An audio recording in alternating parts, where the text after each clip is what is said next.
Hello, and welcome to ASMR TirarADeguello. Are you hoping to calm your mind, relax your body, or experience ASMR? Dr. Andrew Michaels is here to help you. Today, Dr. Andrew Michaels learns more about the ancient species of the earth and how they interact. But what are they doing in Chicago?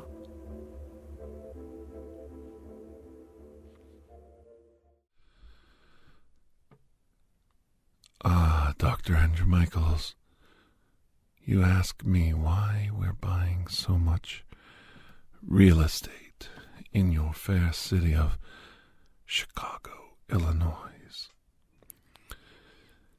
Well, you discovered the marsupials hidden observation post when they had an unscheduled accident, a automobile wreck, if you remember, and they had to pull up stakes, as you would say, and skip town. It took them a long time to get over the anger of being discovered by your kind. I don't know if you can understand that, but becoming weak like a human to them, to be discovered by an inferior race, as they would call you, don't take it as an insult. Take it almost as a compliment. We all want to ignore the ascension of another race becoming an equal to us, don't we all, fair doctor, even in your own kind? You divide yourself by race, by nationality, by religion, but in reality there is only one human race, and you either ascend or descend on the scale together. Take it as a compliment and not a prejudice. It's hard when the new kid in town upstages you and you're at their mercy. My race was tasked with finding a new hidden location. We are very good at infiltration. Our mimicking skills as octopus allow us to blend quite easily into the human culture, and we can read your minds with our psionic thought transfers, communicate and appear human to you. Only your modern techniques of photography seem to be exposing us, which is quite interesting. We thought we had all the bases covered, I think is what you would call it. We studied your photography and we thought we had worked around it with our skills, but obviously we need to go back to the drawing board. I do like talking in your slang words, your slang terms. They're so generous in their meaning and their interpretation. You never know what a person might be actually thinking. Two birds with one stone. I like that one. I want to use it in a conversation so badly, and I try so hard with my receptionist to get her to talk to me and let me use the colloquialisms of the times, but I think she thinks I'm fancying her. I guess not every man finds her attractive in a physical sense. She's just a receptionist, but I find her most intriguing. She's so intelligent, and I guess she's attractive for a female of your species. I do see the men oogling her. I think that's the right word. Is oogling the right word, or is that when they touch? No. Yes, I see them peering at her. That sounds even worse. I see them catching glimpses of her as they walk by or she walks by. She must be attractive to the other males of your population. She's a successful wife and mother. I can't see her not being attractive. For us, for the octopus, it's very different. We don't mate in quite the same way. We find somebody who shares our thoughts and desires, maybe even some of our past familial memories. And it's our blending of thoughts and our minds that is so salivating, so captivating, so sensual. The binding of thoughts and mind is so erotic to an octopus. With humans, it seems more physical and visceral and sweaty, for lack of a better term. I don't envy you. And you all get this worked up, this frenzied sexual activity for 1 or 2, possibly maybe 3 offspring at once. And it takes 9 months to deliver. I thought the marsupials were terrible at procreation, but human beings are worse. And your babies are helpless for 20 years. You take longer to grow to an adult, self-sufficient creature than my race lives. My race lives on an average of only 5 years from birth to death. But I assure you, there are those in the octopus community that have a longer lifespan. There are those of us who have chosen to stretch our lives further past that demarcation of 5 years to ensure the race has potential in the future to survive. Survivability is the key. So there are those of my race that can live 15, 20, 30 years, and this is ancient by our standards. And then it's hard for those of that age to stay sane, if you could imagine. The memories of all of those they known in their life gone. It's almost like time traveling into the future for them. They have a hard time holding on to their sanity. Depression is also another thing that strikes them when they are such long-lived, and it's quite sad to see them suffer so. They have to stay almost solitary, almost like a eternal solitary confinement, so that the memories of those around them don't corrupt either way. They don't want to corrupt us or us corrupt them, but they stay and they live a long, long life in hopes that they could pass on certain information in case of emergencies. And it's sad to see somebody suffering this way, because we don't truly die. I am much like the ones that came before me. We share memories, we share experiences, we even share loved ones. Our loved ones are all around us. Our offspring, our wives. Oh, wives, yes, that's true. I have many wives, Dr. Andrew Michaels, where you only have one. I have hundreds of offspring, hundreds, and they all love me, and I can reach out and feel their minds. And that's the scary part, when there's a cataclysm or a epidemic or destruction of a city. We all feel our family members dying, one by one, blinking out like a light. And we try to retain their memories. We try to hold on to their soul, if you will, and pull them all inside us. And the screams, the psionic screams, if you could only hear us scream.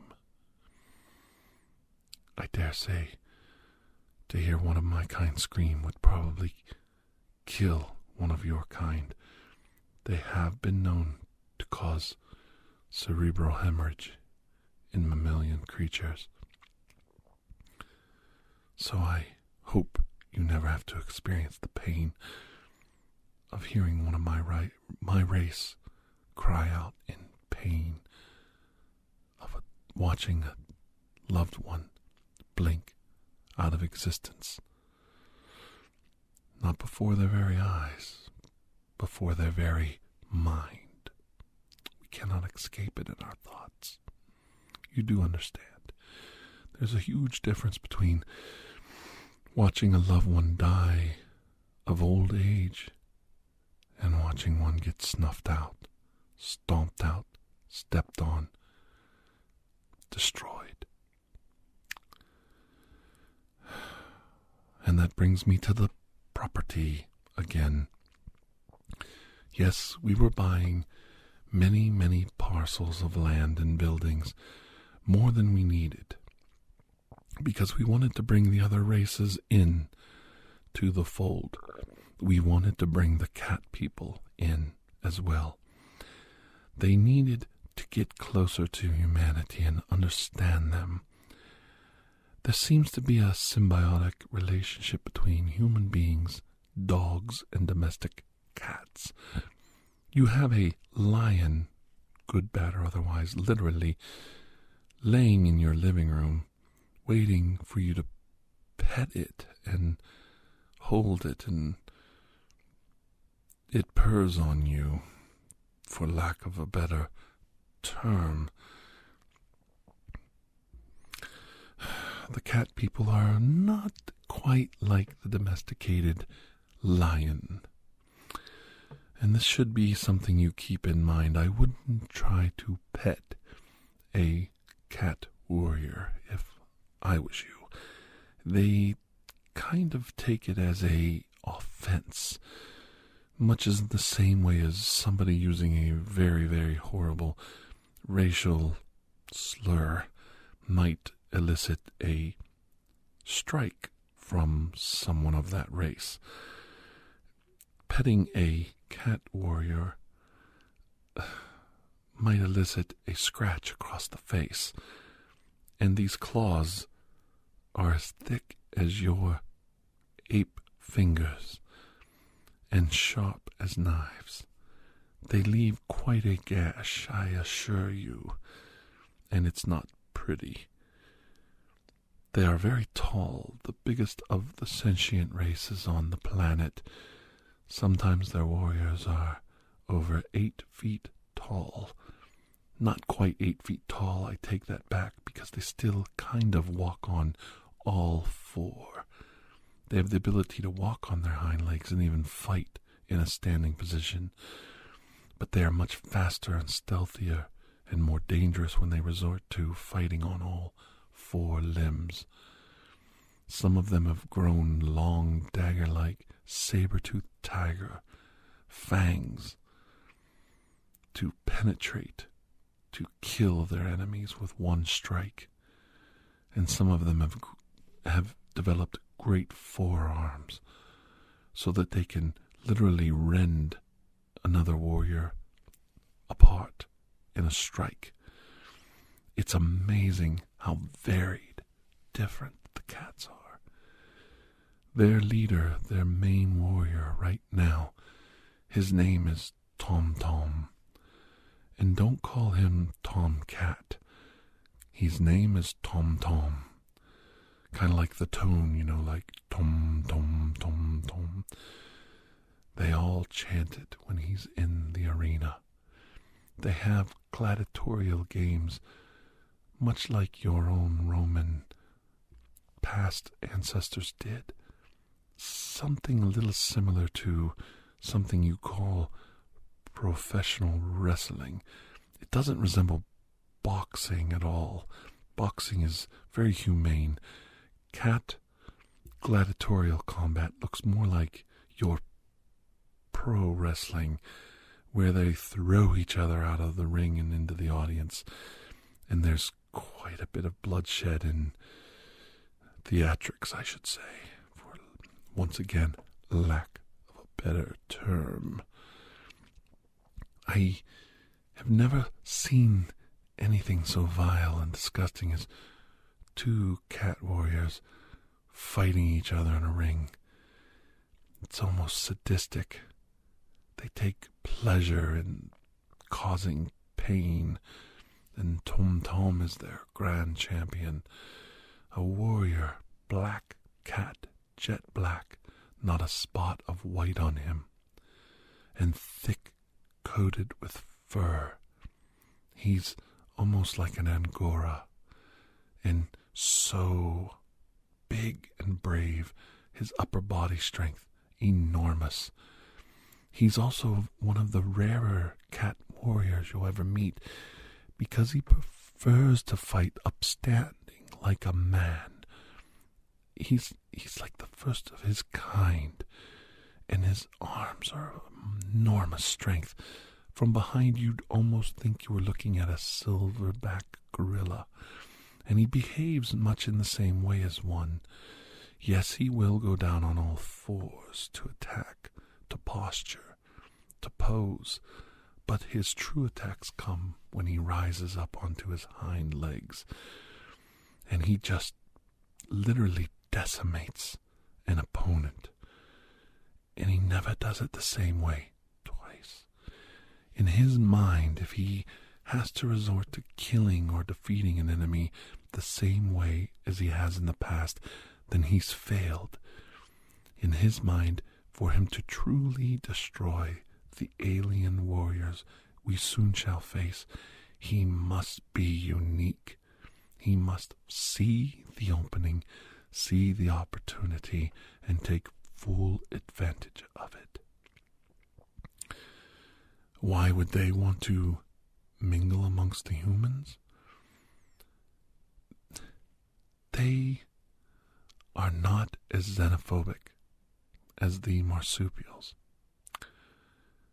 Being mammals, they should find some common ground with you, but they despise humanity's domestication of their kind, if you will. It bothers them immensely. You look at their kind as a pet, and though they are so far removed through millions of years of evolution from the domesticated cat, it still bears scars. We've tried to point out that some humans keep primates as pets, monkeys and small chimpanzees as pets, that they teach the great apes sign language and treat them as almost equals, as children, as pets, if you will. I do not know another way of saying it, but they cannot escape the fact that you treat them as inferiors. And it's not that you do it consciously. They are a lesser creature that needs taken care of. After all, you clean their litter box. I've pointed this out many times to them, and they find that so strange. The slave master, they say, cleaning the litter box, cleaning the poo and the pee and the waste materials of their inferior pet.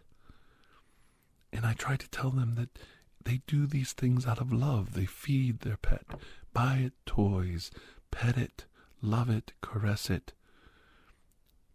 They take care of it when they're away by having others help them watch their cat, home sit for them so their cat is taken care of. They're not cruel to the animals. They're actually very loving, like a child and a parent. At least that's the way it appears to octopus. Now remember, I can speak quite clearly on this subject. I know a lot of you enjoy eating my race, even eating my kind alive in your sushis. And octopus make the most lovable little pets in aquariums, don't they? And they have such a shortened lifespan.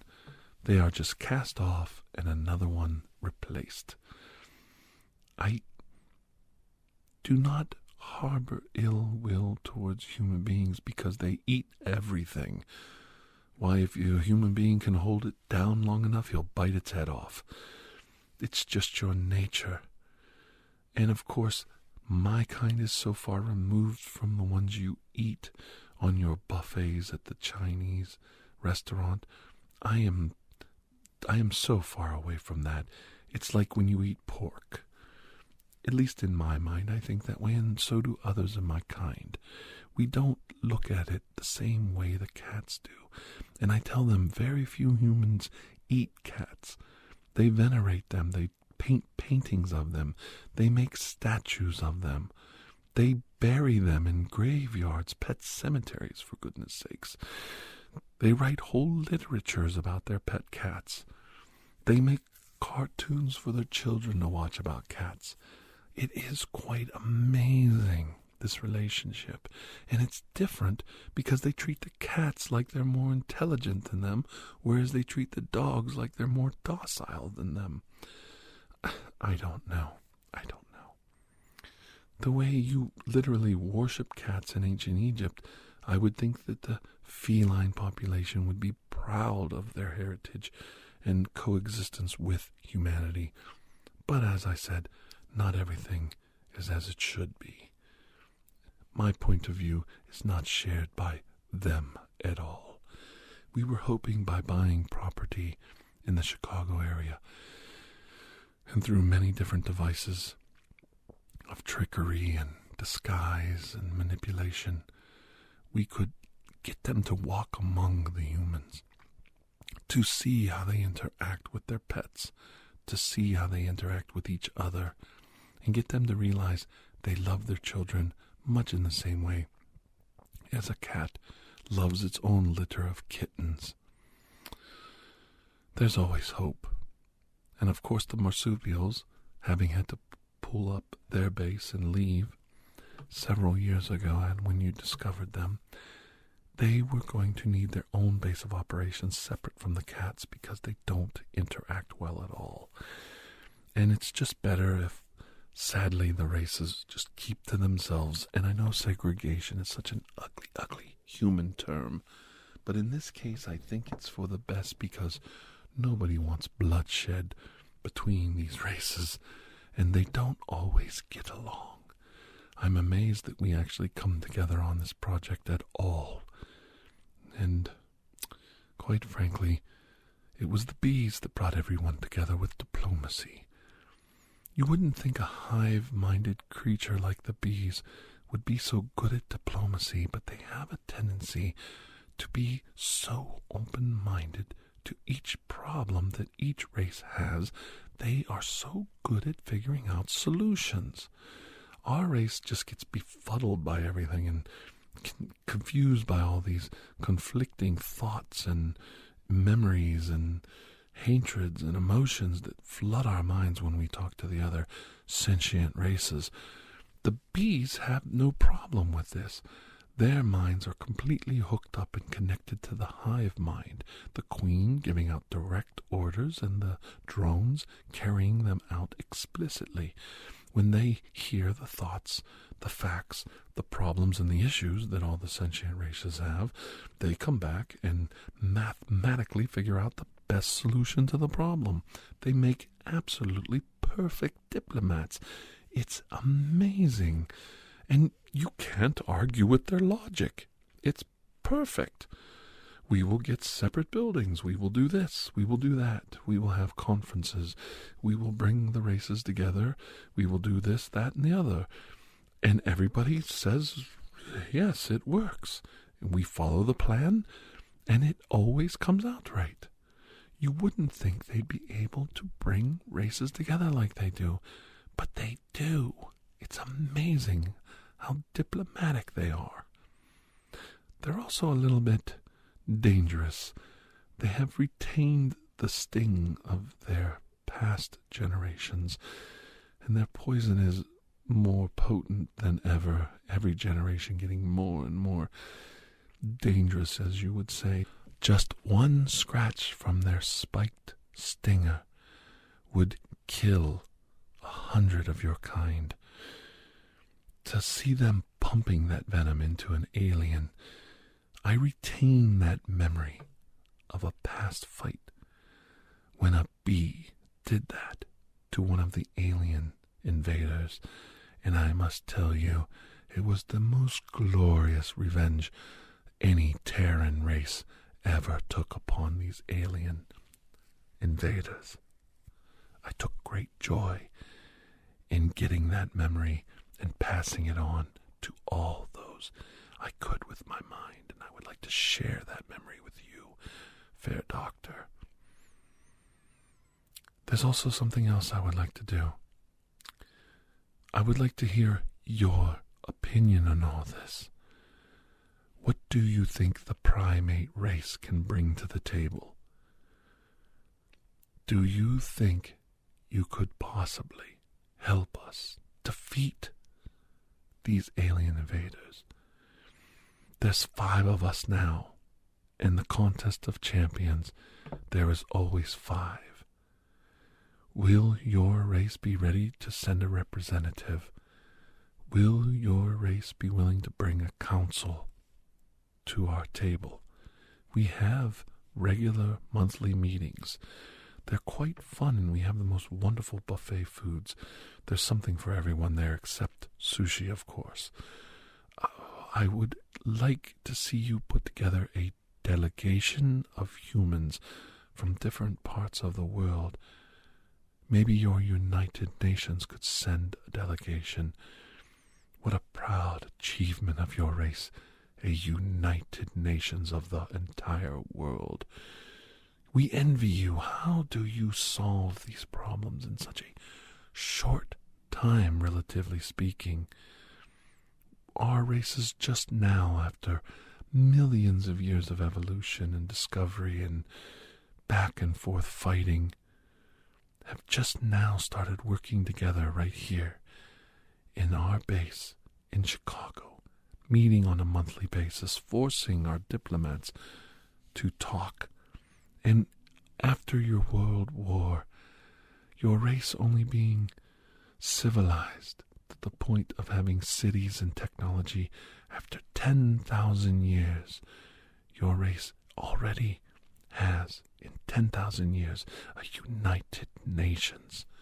I understand that it's a governing body with not a lot of power and authority, but what an achievement to bring all of the race, all of the religions, all of the countries, all of the governments together and try to seek out world peace and equity. You are an amazing race. I could point out a million things you do differently than all of us. But right now, I need your opinion. Will you bring a delegation to the table? Will you join us, Dr. Andrew Michaels? Or is your race not ready yet? I await your answer. Thank you for joining us for ASMR TirarADeguello. Remember to stay tuned for the next installment of this story, coming soon. When you have a moment, please take the time to rate and review this podcast. If you are interested in additional ASMR content, you may view our library of videos at youtube.com/TirarADeguello.